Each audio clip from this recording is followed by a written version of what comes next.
Welcome to the Acton Institute Events Podcast, a product of the Acton Institute for the Study of Religion and Liberty. I'm Gabriel Jaja, producer. In January 1982, Marina Nemat, then just 16 years old, was arrested, tortured, and sentenced to death for political crimes. She was a victim of the Islamic Revolution of 1979. She spent 2 years in Evin, a political prison in Tehran, where she came very close to execution. Her memoir of her life, Prisoner of Tehran, has been published in 28 other countries and has been an international bestseller. This presentation was delivered as part of the 2015 Acton Lecture Series. To learn more about upcoming and previous Acton Institute events, please visit our website at acton.org/events. If you like this program, you can help us reach even more listeners by sharing it with a friend and leaving us a 5-star review on Apple Podcasts. We welcome your comments as well. Acton Institute Events is available on Apple Podcasts, Google Podcasts, Spotify, Stitcher, or wherever you listen. Hello, everyone. Thank you so much for having me here today. It is a pleasure and an honor to do this with the Acton Institute. I had the chance to be here a few years ago, and it was an absolutely amazing experience. So again, my gratitude goes to Acton and to every single one of you who made time in your busy schedule. So I'm going to jump right in. We have a lot of ground to cover, but I also ask you to think about your questions, because at the end, there will be a Q&A period. And I would love to hear from you, because I have heard myself speak a million times, and I'm sick and tired of my own voice. I guess my bio was read, but, I'm going to give you a little summary of it still. Yes, I was born during the time of the Shah, and the Shah, who was the king of Iran, he didn't give the people political freedoms, but he gave people religious and personal freedoms. And when I was living in Tehran, we lived right in the heart of downtown on Shah Avenue. And my parents rented 2 apartments on top of a furniture store and a restaurant.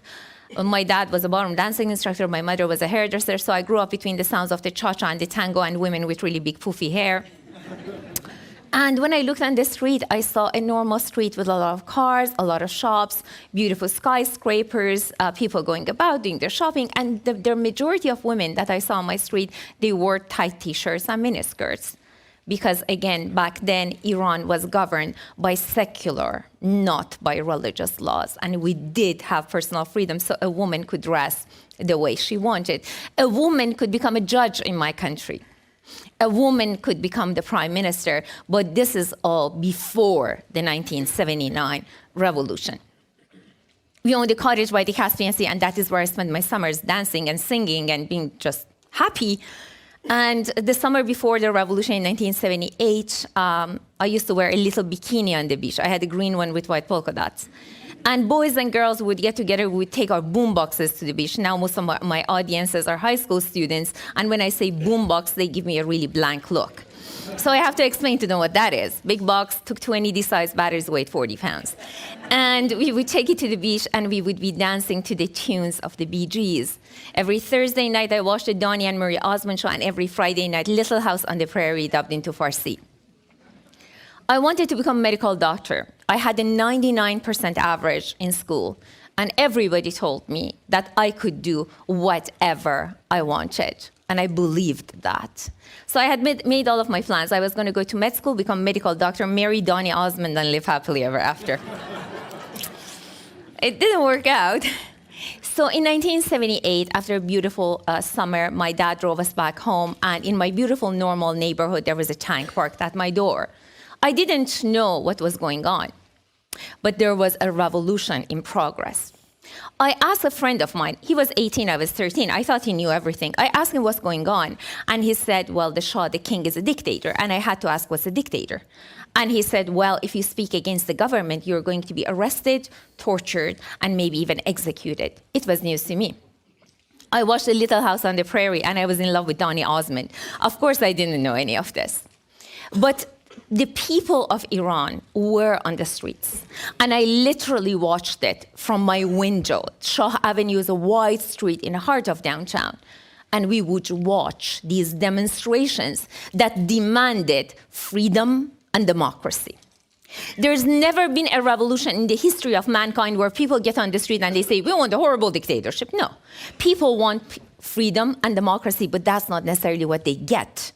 Ayatollah Khomeini had promised the people freedom and democracy under the name of something called the Islamic Republic.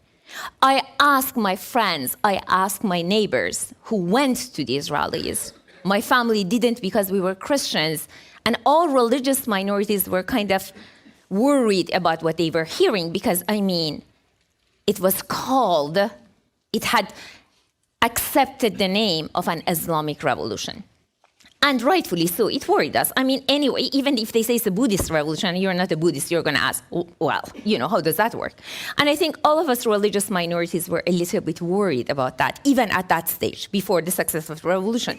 But I asked my friends, and they said, well, don't worry about it. The Ayatollah has promised the people freedom and democracy. That's exactly what we are going to get. People trusted the Ayatollah. People trusted the promises that he had made, but of course, he had no intention of keeping them. We didn't know that. Long story short, the revolution succeeded, the Khomeini regime came into power. For about a year, it was great, because all the old laws were out the window and the new laws were not written yet. It takes time to write a brand new constitution. So for about a year, anything went. You could do anything. You could say anything. You could read anything. Being a Marxist, for example, during the time of the Shah had been illegal. Now, I'm originally Russian. I had never, ever heard the words Marx and Lenin because it was illegal. And now suddenly all that had been illegal was free for about a year. So we read, we discussed the left and the right and the middle, everybody. We were teenagers. I was still one of the younger ones. I was 13 years old. All the older kids, they had discussion groups going on at lunchtime. During the time of the Shah, we used to get together and talk about parties and boys. And now we were talking about social justice. Actually, it was quite educational. I learned a lot during that one very brief year about discussing things and being able to disagree with people without killing them. And that was good. And then the wave of mass arrests of young people began. Now, by now it's 1980, and the American hostage crisis is in full swing. And at the same time that the Americans were taken hostage, my generation, 80% of my schoolmates and I, from Anushiravani Dadgar High School in Tehran, we were on the streets protesting the Islamic regime. We were demanding equal rights for men and women because by then it had become obvious that men and women in this new Islamic society are not going to have equal rights. By then, dancing had become illegal, singing had become illegal, holding your boyfriend's hand in public had become illegal. We weren't rocket scientists, but put yourselves in our shoes. We were not politically savvy. But if you tell a teenager that having fun is illegal, what do you think you're going to get? A revolution, basically. And we definitely tried that. So we were on the street and we were being shot at. But the world did not report that part of the story. The world did report the American hostages. But it didn't report about us. Most foreign journalists had been expelled. But, I don't see that really as an excuse. Everything else was being reported. And then in 1981, we were getting arrested. The first one who was arrested from my school, from my class, actually, her name was Shahnoush Behzadi. She was 15. We studied together a lot. We were not good in math. So whenever we had math, we went through all the problems in the textbook together. We went to school really early. We sat down. We went through it. She was afraid of spiders. I was afraid of cockroaches. So if a spider showed up, I took care of it. If a cockroach showed up, she did. It worked. And then one day she wasn't there. Well, back then there was no Facebook, so unfortunately, news didn't travel as fast. But we asked around, we called, we went to her neighborhood, and we discovered that she had been arrested at home the day before.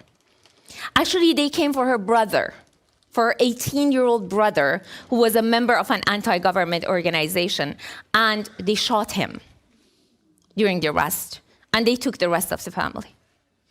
We talked to each other. I mean, everybody was in shock. We talked to each other and said, come on, how bad can it get? I mean, she's 15. They're going to ask, it's a misunderstanding. They're going to ask her a few questions. They're going to let her go, right? Wrong. They didn't. Every day there would be a desk empty. Every day somebody would be missing. And we all shrugged it off. We all said, how bad can it get? Well, really bad. They came for me on January 15, 1982. I was about to take a bath. 9, 10 o'clock at night, the doorbell rang. My mother called my name. I opened the bathroom door. There are 2 really big guns pointed in my face. People have asked me, were you scared? No, I was not. And that's not because I'm brave. I'm afraid of cockroaches, remember? No. I entered a state of shock. A state of shock is like body armor. It's a gift from God. It goes on automatically and it clicks. And when it clicks, you're in. You don't feel. I was looking at my mom and dad and they were crying and I was thinking, why are you crying? No big deal, I'm just getting arrested. It just didn't sink in. The guards put me in a car, they drove me north to Evin prison, which is completely operational as we speak. There are political dissidents today behind those walls. Today, there are religious minorities behind those walls. So this is not really history, this is current affairs. So they took me in blindfolded on arrival, hallway after hallway after hallway. Eventually I was told to sit down, I waited. Eventually somebody called my name and I was taken into a room, a door closed behind me. The guy said, sit, I did. I couldn't see him, but I could hear him. He asked me, have you attended protest rallies against the government? I said, yeah. I had nothing to hide. I was 16. And everybody knew I attended protest rallies. My friends knew, the principal knew, everybody knew. What was the point of hiding? I was not wearing a ski mask on the streets of Tehran when I protested. Yeah, I attended protest rallies. He asked me, have you written articles against the government? I said, yeah, in my school newspaper. It was a piece of cardboard, really. We wrote stuff on it and we just scotch taped it to a wall in school every day. And then the Revolutionary Guard teacher, who was there to brainwash us, she was appointed by the new regime, would tear it into tiny little pieces. It was a cat and mouse game between us and the new principal. And obviously we lost. So yes, I have written articles against the government. Where's Shahrzad? Shahrzad is a girl's name. I had met this young woman once. She was a friend of a friend. She wanted me to join her organization. They were Marxists. By then, I had figured out that Catholic and Marxists, they don't exactly go together. I respected them. They were good, intelligent people. They also, like me, believed in equal rights, free, at least that's what they were saying. So, they were nice people. We were friends. That's fine. So I met this young woman once. Apparently, she was being watched, and she had escaped. I was caught. Where's Shahrzad? I don't know. And it was the absolute truth. If I knew, I would have told. I had no reason not to. So they took me to another room. They took off my blindfold. I was in a small room with 2 men, Ali and Hamid. They asked me again, where's Shahrzad? I don't know. So they handcuffed me. When they handcuffed me, they saw that my hands, I was very small back then. I was like 90 pounds. They saw that my hands are going to slide out of the cuffs. So they put both of my wrists into one cuff, and as it clicked, my right wrist cracked. And the torture had not even begun. At that point, I screamed my head off. At that point, I really, really wanted to go home. But that was not an option. They tied me to the bare wooden bed. I was lying down on my stomach. They took off my socks and my shoes. I had Puma running shoes, white with red stripes on them. I had paid a fortune for them. Now, it's funny because I was 16. At that point, when they tied me up with a broken wrist, I was worried about my shoes. That goes to tell you how naive I was. I just shake my head when I think about it. They're like, oh, stupid girl. So they lashed the soles of my feet with a length of cable. Now with cable, I mean industrial. 1 inch thick is heavy rubber. This is the most common method of torture in the Middle East. Why? Because our nerve ends are in our feet. And with every strike of the lash, your nervous system explodes and is magically put back together and you're wide awake for the next. You think you're gonna die, you think you're gonna pass out, you don't. I started counting. I think I got to 7, 8, or 9, something below 10. And I forgot how to count. I started saying Hail Marys, Catholics and Hail Marys. We love our Hail Marys. I forgot the words to it. And I cannot say Hail Marys in my sleep. I will forget my name. I will not forget how to say Hail Mary. So I forgot. I was drowning in pain. And it was terrifying. Well, the pain was terrifying, but then thinking about it, I realized that. What was terrifying was that I realized at that point what torture is, what it does, and I would have done anything, and I take it seriously, anything to stop it. If the devil appeared and said to me, Marina, sell me your soul and I will get you back home to your mother, I would have sold my soul with whipped cream and a cherry on top. No questions asked. And that is scary.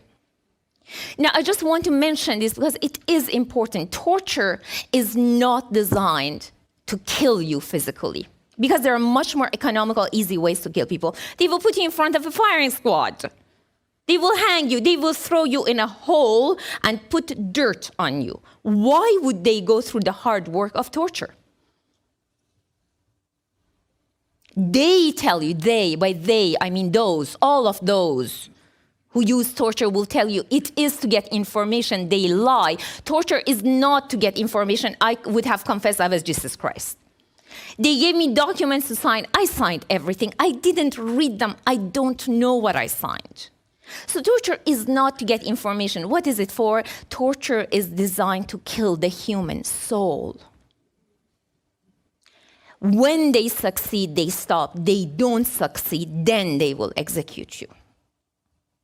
This is why torture is a crime against humanity. This is why torture is so terribly wrong. So they beat me. Eventually, they stopped. They made me sit up. I looked at my feet and I laughed out loud. It was funny. I looked like Bugs Bunny. My feet looked like overgrown party balloons with toes on them, color indigo blue. I didn't know that the human body does that. So they beat you to that point, then they make you walk. They beat you, they make you walk. They beat you, they make you walk.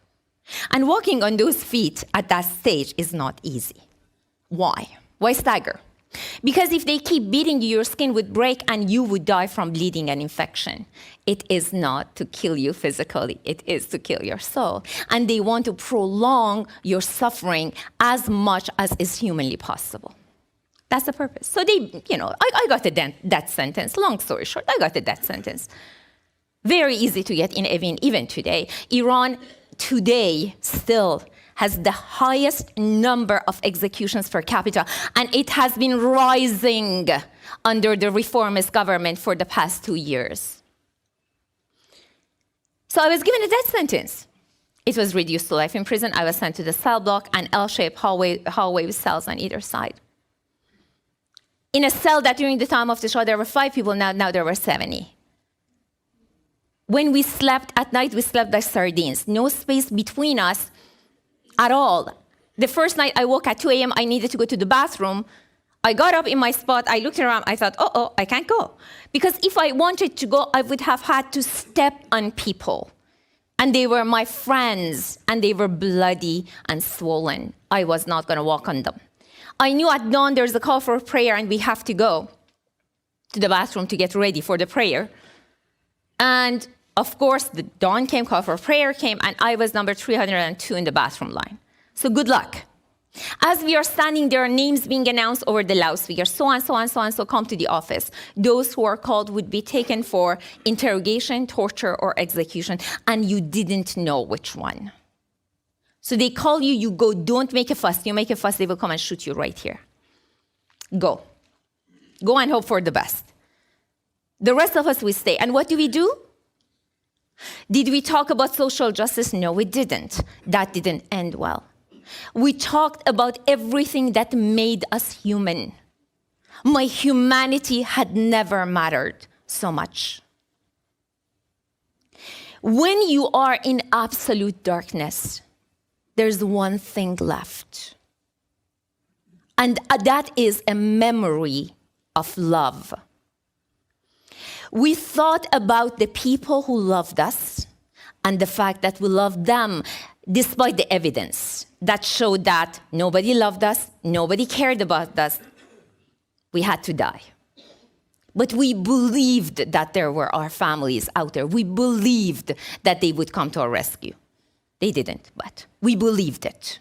And we shared our memories of family reunions, New Year celebrations, Donia Mary Osmond, bikinis, all those good things, just so that we created something that resembled hope. And that hope kept us alive. Those of us who survived, that is what kept us alive. My friends we were hungry. We had very little food. They gave us dry flatbread and some dates, basically a little bit of watery soup here and there.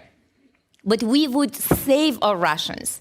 And when it was someone's birthday, if we would make a birthday cake made of dry bread and dates.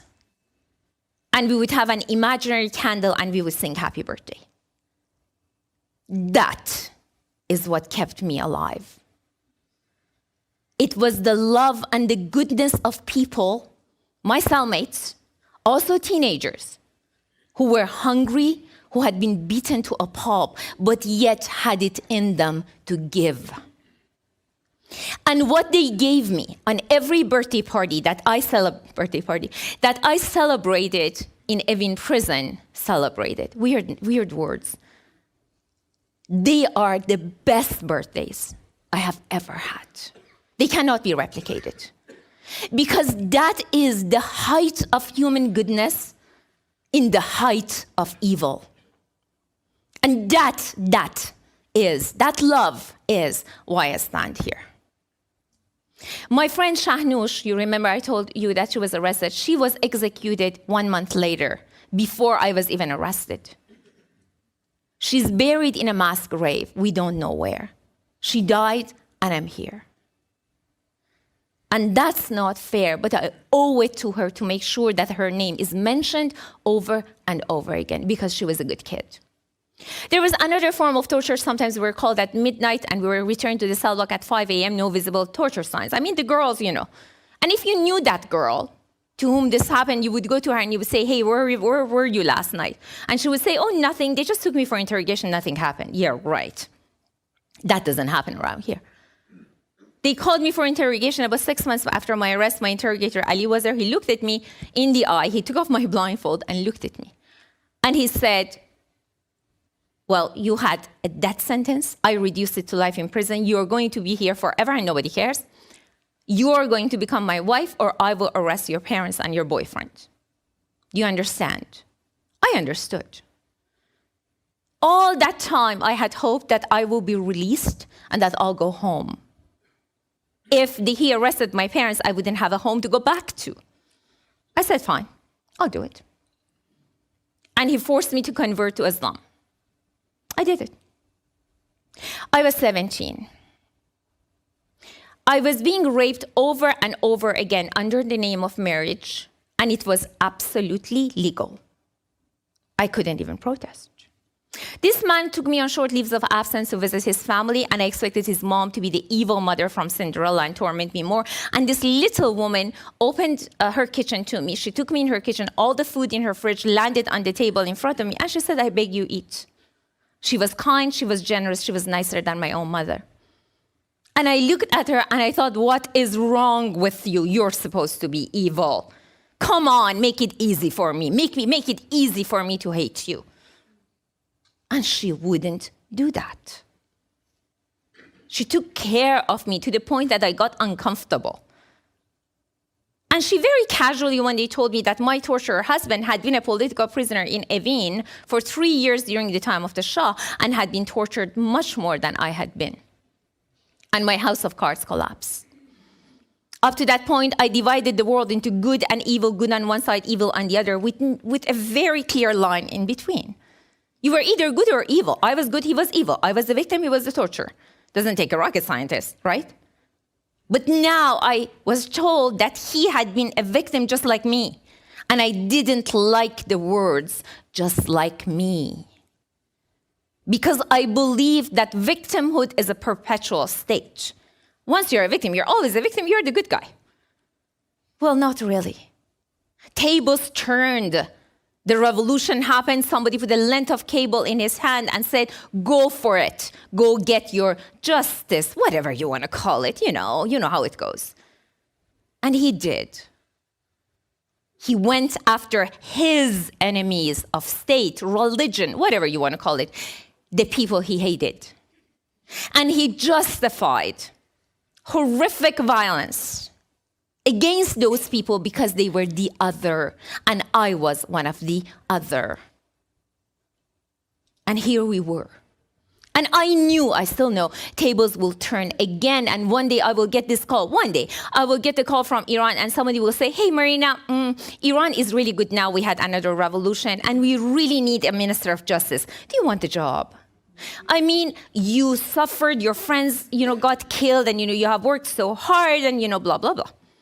Do you want the job? You must be hateful. You must be angry. Go get them. And then they will hand me a length of cable.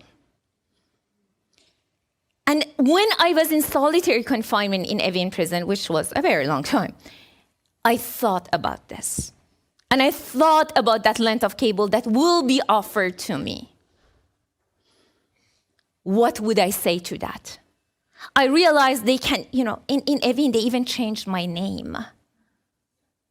I realized they can take away your family, your name, your religion, your dignity. But there is one thing they can't take away, and that is who you really are, which has nothing to do really with the above, but it has to do with your humanity.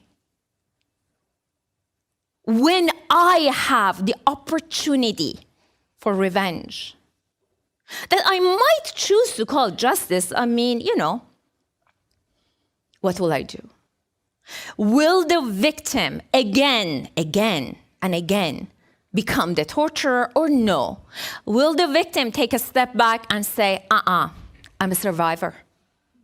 I will not do that because I'm not like that at all.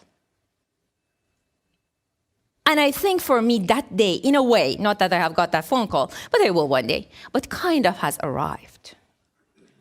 Because now that I live in Canada and I have freedom, I can choose to hate. And I do not do that. They released me after 2 years, 2 months, 12 days in prison. My torturer husband was assassinated by a rival faction about 6 months before my release, and his family did their best to get me out. They bribed. I don't know what they did. They got me out. So 15 months after I married him, 2 years, 2 months, 12 days after my arrest, I went home. It was March 26, 1984. It was a rainy day. I went home, took a shower, sat at the dinner table with my parents, and they talked about the weather. Nobody wanted to talk about it. Because if we acknowledge that there is an atrocity being committed, somebody will ask us, well, if you knew about it, why didn't you do something? And nobody wants to be asked that question. And by doing something, I don't mean that I expected my parents to pick up guns and go shoot the living daylight out of people. No. Because then I would be them. And I'm not. I'm really not. When I was in solitary confinement in Evin, again, I had a lot of time to think. And it's amazing. In solitary, every day is 3,000 years. The sun comes up, it never goes down, and then the night comes, and it never ends. And you have lots of time on your hands. So I would have conversations with God. Who else, right? It made sense. So I would loudly, like as if God was a person. I still have that habit today. It's kind of crazy, isn't it? It freaks out my husband. Anyhow, I would have this, it calms me. I find it very calming. When I'm scared, I do that. And not that there was a burning bush or anything, don't get me wrong. It was all in my own head. So anyhow, I would say, hey, God, how are you doing? And I would, of course, imagine, not that there would be a booming voice or anything. No. But, on the other end, God would say, hey, Marina, how's it going? And I would say, well, God, you know what? You're all seeing. Look around you. It's not going that great. And then God would say, oh, I'm so sorry to hear that. And then I would, at that point, I would stop. And I would say to myself, wait a second. If God was something sitting on his throne in heaven, I had every right to be mad at him. Every right. It's so easy to be mad at God, right? It's all God's fault. He created this after all. But then I realized that, wait a second, I'm a Christian. Jesus walked here. He was wrongfully arrested. He was wrongfully tortured, and guess what? He was executed for it. So I have nothing to complain about, really, because what happened to him was pretty bad. And at any point in time, even though my sentence was reduced to life in prison, in Evin, it doesn't matter what your sentence says. You can have 5 years in prison, they could kill you when they don't like you. So one of the thoughts that always went in my head was, okay, God, what do you think is the best way to die? I mean, do you think being shot is better, being hanged is better, being stoned is better, being crucified, that's another way to go? What do you think? And then I would imagine God saying, you know what, Marina, don't go for crucifixion because that one is really, really bad. And I trusted that. I wear a cross around my neck.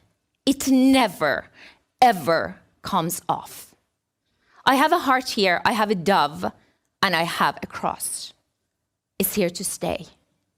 Because every single one of these images, it describes my faith and who I am. Christ was in that cell with me. I testify to that. This cross that I hang here is not something pretty. This is a tool of torture. Let's not forget that. And I found that, this world is not really a complicated place. We pretend it is. It's actually really straightforward and simple. And this cross around my neck reminds me of that simple answer. Why did he die? We always ask why. God has given us the ability to ask why. Why did he die? Because he loved, not because he hated. And that has been my beacon in any situation.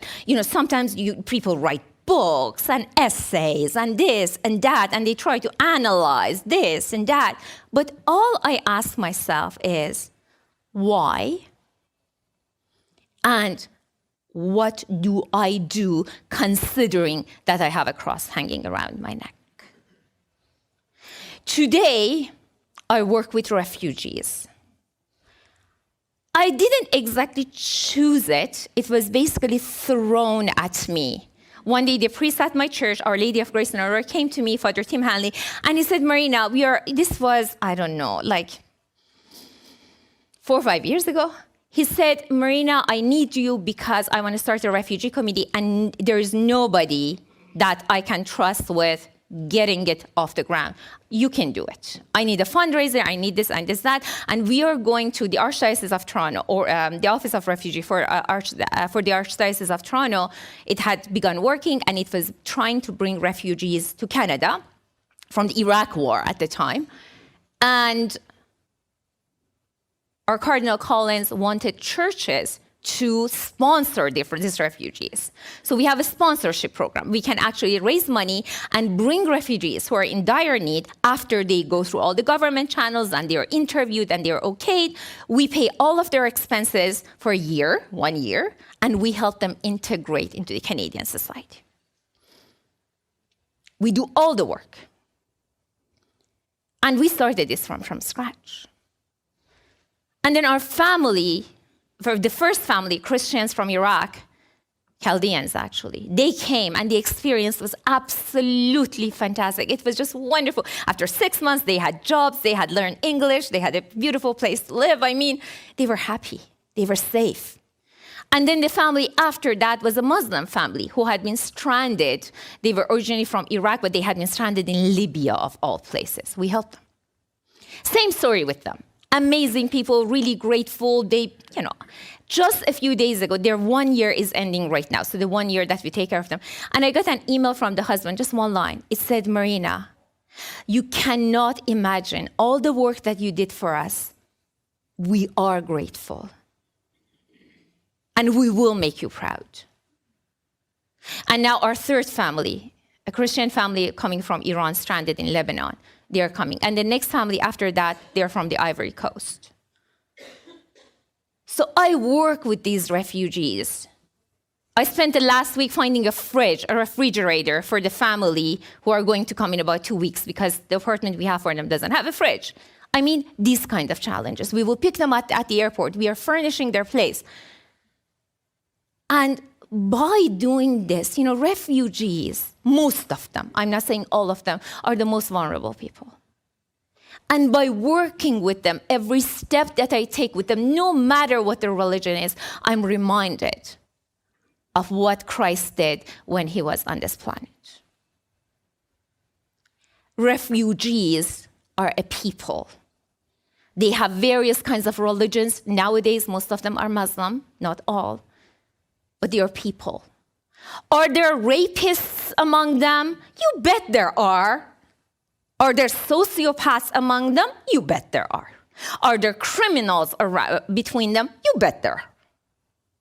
Of course, there are people. There are criminals and rapists and terrorists and sociopaths in any population. But does that mean that all refugees are terrorists? No. I have been working with them. None of them, other people have tried to kill me, but none of them. Yes, is it possible that those who work with refugees, and I mean the majority of my friends, one of them was in Zatari refugee camp in Jordan. He just returned with heartbreaking stories to tell. Do bad things happen? Of course. But the majority of things that happen are actually good things. Now, as I go about with my life advocating against torture, for refugees, for acceptance, for kindness, for forgiveness, for religious freedom, I am reminded of the cross and what it means. That cross has given me, even though I don't deserve it, don't get me wrong, I don't deserve it. I broke under torture. I was ready to sell my soul to the devil. Don't get me wrong. I'm nothing. In Evin, I was reduced to dust. And I'm resurrected. I'm standing here, I'm bearing witness, not because I deserve it, because this is somebody else's mission, really. And he just said, hey, you, get up and let's do this. And I got up. Not that it's easy, not that it's happy, not that I enjoy every minute of it. I sometimes get nauseated. It's so hard, it's so devastating. But as a witness, you bear witness. You bear witness to what? And that's the question. You bear witness to what? To love. Fear is a dangerous human emotion. It's sometimes justified. Okay, you see a car coming at you, you better be afraid and you better run. But we cannot allow fear, which usually leads to hatred, to dictate to us as Christians who we are and how we walk this planet over my dead body. They tried to turn me into a hateful individual in prison. They failed. This is the purpose of terrorists. They feed on hate. They feed on fear. The moment they instill those qualities in the heart of a Christian, who do you think is winning? The devil or Christ?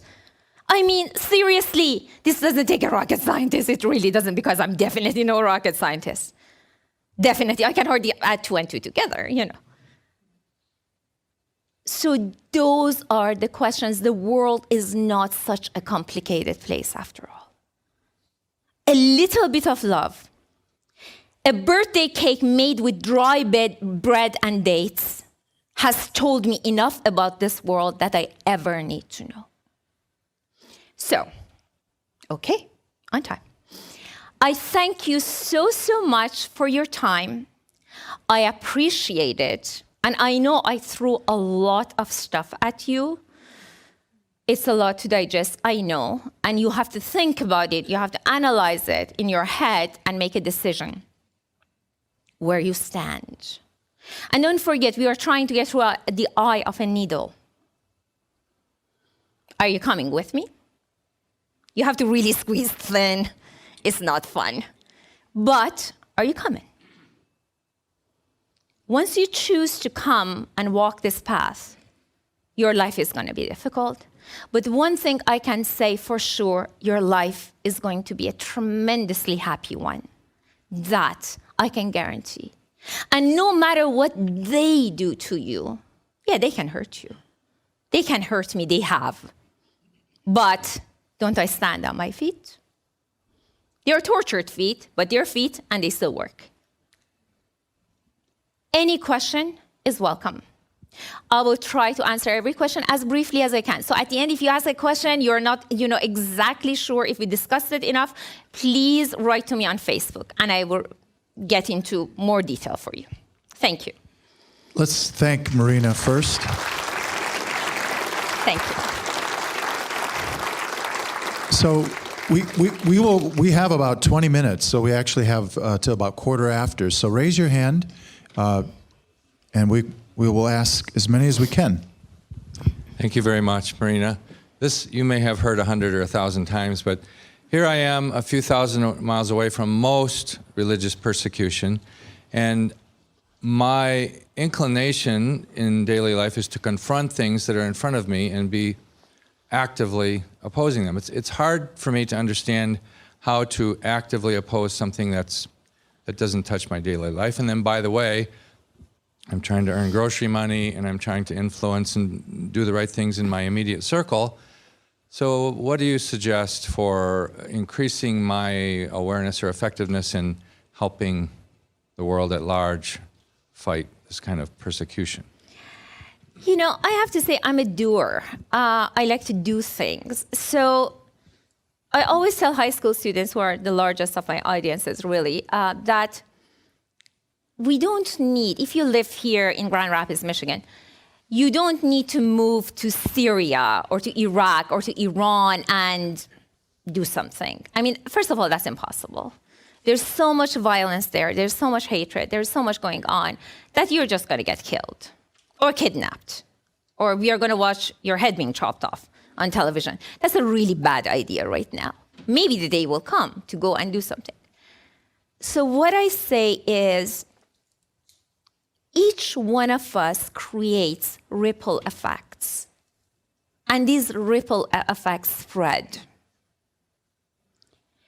If where we live in our own communities, we remain tolerant of others who are different from us, who have different religions, who have different ways of life, as long as they are not hurting others, they are not really causing serious damage.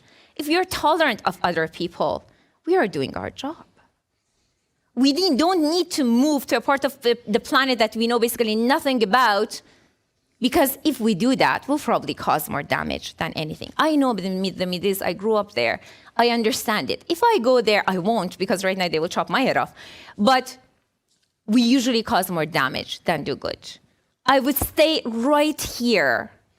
Now, I live in Canada, so my right here is in Canada. But right here, we have enough problems that need attention on various levels. And again, being who I am, one of those problems is the problem of refugees. I've had long conversations with my refugee family who are Muslim.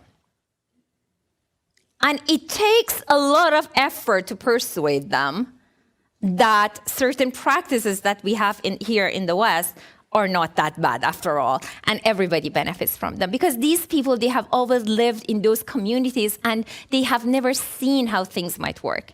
And then when they come here, there are fear mongers among us. And we have a new sex education program in Canada, and I mean, don't even get me started. But, it has terrified some people.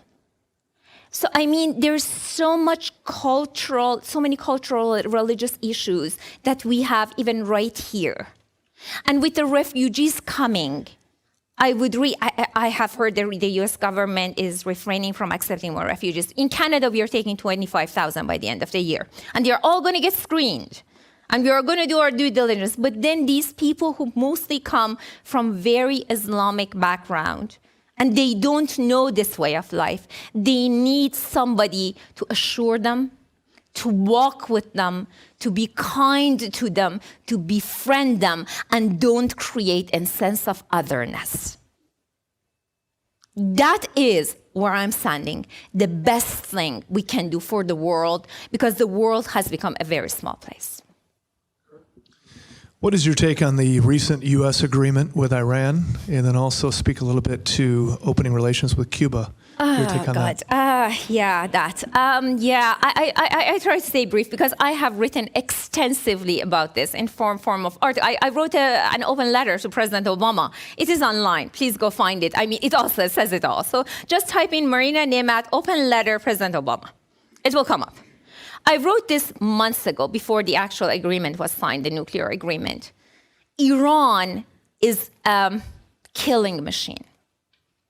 The mess in Syria, actually, that is happening right now is not really absolutely and entirely, well, not at all, absolutely and entirely, the fault of Syrians. In Syria, you have Saudi Arabia, you have Russia, and you have the Iranians really fighting each other and wanting to take over that country through their own people. That's what's happening. This is why really Syria is in civil war. So Iran is one of the main reasons why there are so many innocent people, not only in Iran, but all over the Middle East are dying. It is illogical to end the sanctions against Iran because that will release $150 billion. I don't even know how many zeros that has. $150 billion, which I just know is a lot of money, into a killing machine. How can we put money into a killing machine and hope for a positive outcome is beyond me. Yes, the new president of Iran looks very nice compared to the previous one. I mean, Ahmadinejad is, whoa, you listened to him for 2 minutes, you were like, okay, I'm just taking a step back, But this one, he's presentable, and he's always very clean and neat and groomed and, all of that, and he has very positive language. But make no mistake, this is a game. They are putting on this, look at, don't listen to what they say. Look at what they do. The number of executions has increased in the past 2 years that Rouhani has come into power. That is very clear. Do not give $150 billion to a killing machine, because then you might kiss Syria and the rest of the Middle East and a lot of other things actually goodbye. I think I speak for all of us here. One quick comment, and I thank God for your ministry. I really do. Thank you. I believe there are 4, correct me if I'm wrong, 4 American citizens that are being held prisoner hostage in Iran currently, I believe. I think there are 4. Could you give us some, I'm most afraid to ask this question, but can you give us some idea of the conditions under which these people are housed and operated? Do they have any legal counsel? Are they treated, quote unquote, better? No, they have nothing. I mean, I just gave you an outlook. My good part of my talk was about the condition these people are in, right? So they're in really bad conditions. Now, I have to tell you, they usually, not always, they usually treat the foreigners better. Why? Because they think, okay, because basically the foreigners are hostages and they are hoping that they can trade them and get something back. So they usually keep them under better conditions. Usually, not always, they don't use physical torture, they just use psychological torture. It doesn't really leave any marks on your body. So the thing is that being in prison in Iran is a terrifying thing. And the conditions are not that great, if not horrible. So it is a good idea to get them out. The sooner, the better. And I'm surprised that they aren't already out, because with the nuclear negotiation, I mean, it's very easy to say, okay, we'll do this, but you have to give our people back. Now again, I'm speaking here, I'm not even a US citizen, so please forgive me, but I actually helped negotiate the release of a Canadian Iranian. So I'm not entirely an idiot on this matter. And actually the government that helped me negotiate that was the government of Italy.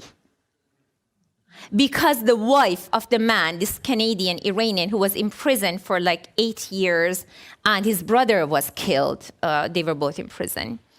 Terrible, terrible situation. The wife is a Canadian Italian. So we went to Italy together. And I spoke with an official within the Italian government, Mario Mauro. Wonderful man. Then he became Minister of Defense. Now he's in the Senate in Italy. A good friend. And they went in and they negotiated it. Not the Canadians. They were useless, I have to say. And I said this in the face of our previous Justice Minister. I said it to his face, you're useless. But the Italians negotiated it. They went in. They do have an embassy in Tehran. They sent people and then negotiated the release. And he came home. I was there at the airport to receive him. It's doable. I have just one question. The justice system in Iran, is that only a political faction? Are there judges? Has anybody recourse through a justice system? The justice system in Iran is really an injustice system. So you have to keep that in mind. So there is no judge. There are judges, but they are Sharia judges. So basically, if you commit adultery, heaven forbid, let's say if I commit adultery, that sounds better. Okay, does it? If I commit adultery and somebody sends me in front of the judge would most probably, there have been many cases, condemn me to be stoned to death. And according to the Iranian system that is governed by Sharia law, religious law, that's absolutely just. What's wrong with you? A friend of mine wanted divorce in Iran. She went to a judge because her husband beat her. And this woman has a PhD in genetics. Her husband beat her. So she goes to the judge. She lives in Iran. She's an Iranian citizen. And the judge says, well, if you behave better, your husband doesn't have to beat you. And that's absolutely, under Iranian law, that's absolutely just. There are judges, but they are Sharia judges. And the judiciary in Iran is not at all independent. It's completely under the reign of supreme leader, who is Ayatollah Khomeini. So there is no justice. Exactly. It's called injustice. Yeah.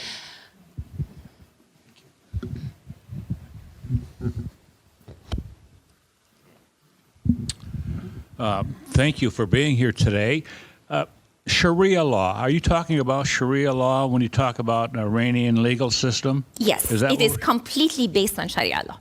How can we here then understand that, or how can we accept what's going on with all the protests in this country that seem to be heading in the direction of Sharia law here? For instance, our people in Hollywood, don't they understand if we have Sharia law here, there won't be any Hollywood? You cannot have Sharia law here. We had the same problem in Canada. We fought it, and we got it off the table. So I really recommend, because just one thing, enough probably to know about Sharia law. You don't need to become a Sharia law scientist. Okay, so just enough. Under Sharia law, a woman has half the rights of a man. So the testimony of a woman is worth half of a man. A woman gets half the inheritance of a man, period. So a law that values half of the society, half of the rest, with half the rights, we can't have that at all. Now, Islam is going through its Middle Ages. I pray for all Muslims. I pray that they find their way through this very, very difficult time, which is very testing. I have Muslim friends who are good people, and they do not believe in Sharia law. They believe, okay, that's historical. I mean, just forget about it. Let's just love each other and be nice to each other. Yeah, there are violent passages in the Koran. Okay. Let's just put those aside. They're historical. They're Muslims. They have gotten through that Middle Ages mentality. But we do not have to submit. Again, no, this is not any form of hate. All Muslims do not believe in Sharia law. They just don't. There are a bunch of power-thirsty, sociopath Muslims who just want power and money and influence, and they are promoting that. So let's just be clear, differentiate between the two, understand what Sharia law is and what it does, and just stand against it. It doesn't work here. Okay, yes.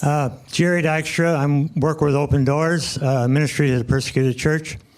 I hear that many young people, especially college students in Iran, are very dissatisfied with Islam. Yes. And many of them are open to Christianity. In fact, many are coming to Christ through the internet, social media, satellite TV. Is that true? To a certain degree. I mean, we don't have a census from Iran. I cannot go walk the streets of Tehran and ask people openly, hey, what do you believe in? That's not going to work out. Yes, I know there are Christian converts in Iran. How many? We have no idea.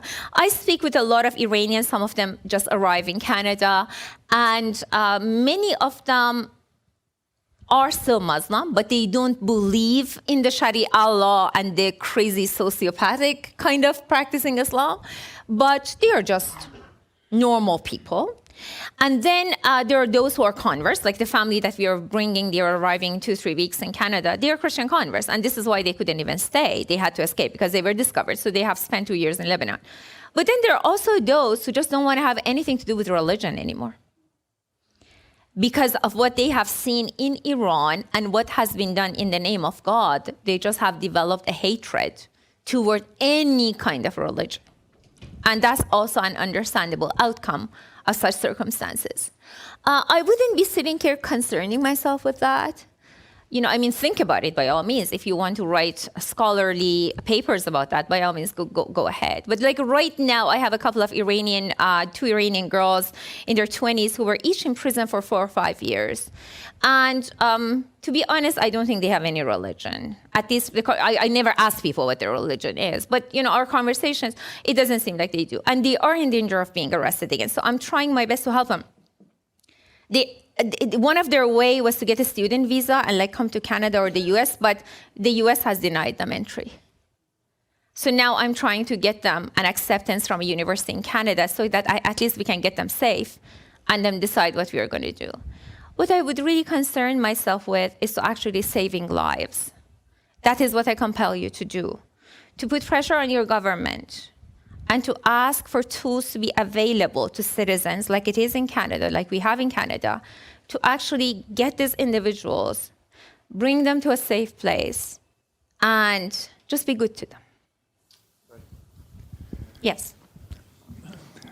I work with veterans that have been in the war, and they talk about a traumatic experience. I think what you've shared is a much more concentrated and prolonged traumatic experience. I think you've hinted or you've given some clarity as to, how you moved beyond that. But I found that very poignant when you were talking about you came home and you talked about the weather with your parents. And I understand. I mean, that's a lot of what the veterans say too. Anyway, my question is, was there some particular thing or some particular element that allowed you to start being able to integrate this experience? I understand what you speak about in terms of your faith, that it was central to you. Was there something else that also helped you to integrate this? Well, a big part of it was faith. Another part of it was my family. And then the other part was Canada. Canada took me in when I had nowhere to go. They just said, come on over, we'll help you out. This was in 1991, and we went to Canada, and we had a safe place. Now, I have post-traumatic stress disorder. Post-traumatic stress disorder is it's never completely gone. It's not like a cold or flu that you get and you recover from. It's always with you. And I actually work with a lot of PTSD sufferers, and I teach them memoir writing. So what it is that you have to learn to manage the condition. Now, in every individual, that management differs. Some people definitely need medication, some people don't. Some people need therapy, some people need it more than the rest. Some people find writing helpful, some people find art helpful.